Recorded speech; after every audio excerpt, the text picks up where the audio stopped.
This is a Disneyland original little long-playing record, and I am your story reader. I am going to begin now to read the story of The Little Red Hen. You can read along with me in your book. You will know it is time to turn the page when Tinker Bell rings her little bells like this. Let's begin now. Once upon a time, in a neat white house in the country, there lived a little red hen with her family of baby chicks. Near the little red hen, there also lived a cat, a goose, and a pig. One bright summer day, the little red hen found a grain of wheat. "How nice," she said to herself. "I will plant it, and soon it will grow into a fine stalk of grain."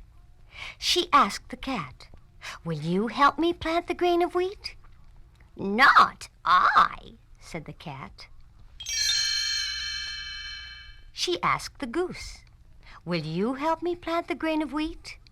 "Not I," said the goose. Then she asked the pig, "Will you help me plant the grain of wheat?" "Not I," said the pig. "Then I will do it myself," said the little red hen. She dug a small hole in the ground and planted the grain. Soon the little seed grew into a fine stalk of wheat.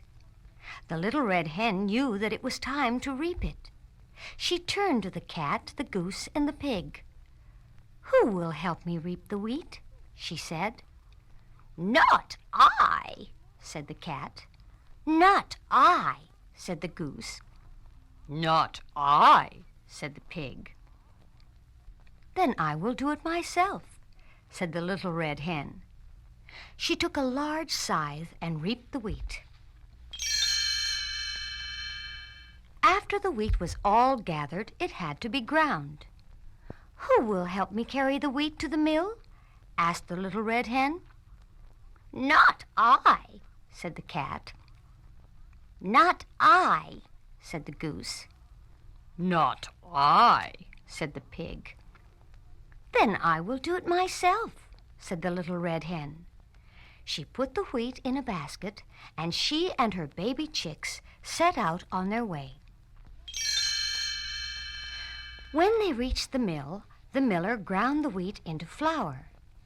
Then the little red hen took it all the way home again. When the little red hen returned, she and her baby chicks sat down to rest under a tree. The cat, the goose, and the pig were playing nearby. "Who will help me make the flour into dough?" she asked the animals. "Not I," said the cat. "Not I," said the goose. "Not I," said the pig. "Then I will do it myself," said the little red hen. First, she heated some milk. Then she added some butter, sugar, salt, yeast, and the finely sifted flour. She kneaded the dough and placed it in an earthenware bowl to rise.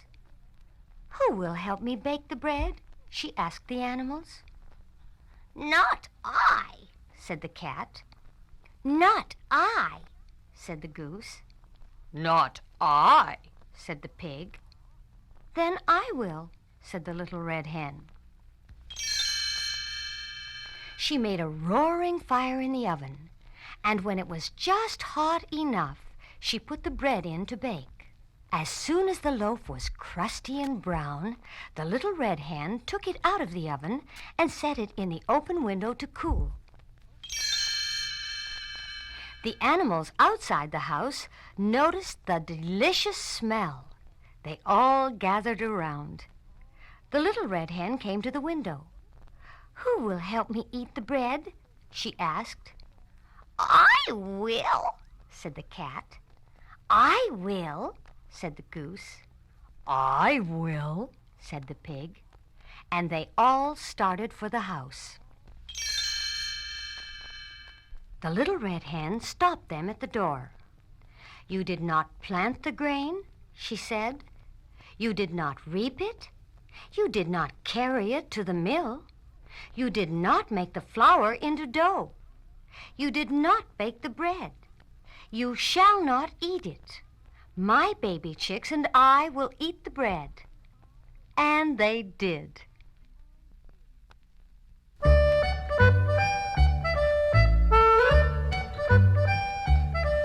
There once was a little red hen who lived in a little white house with all her baby chicks. A goose and a pig and a cat would frequently stop to chat, but if the little red hen needed help, you can bet they would scat.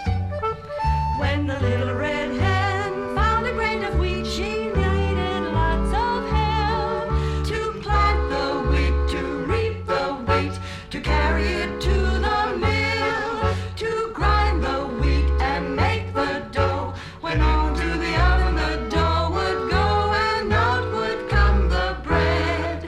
Not I, Not I, not I, said the goose and the pig and the cat when the little red hen needed help.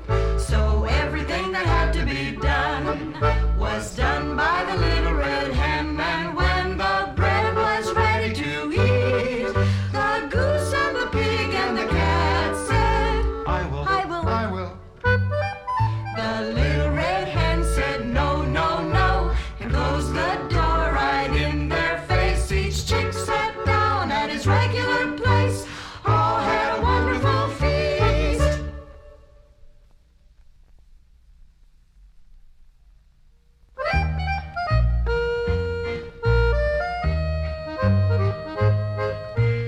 Anytime there's work to be done, and you think there's too much to do for one, do yourself a favor, do it yourself.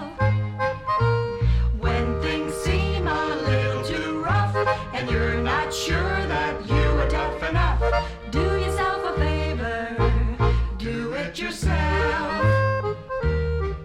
It's awfully nice to have a lot of friends close by your side. But when you've done the job yourself, You feel so swell and swell with pride. so anytime there's work to be done, and you think there's too much to do for one, do yourself a favor, do it yourself.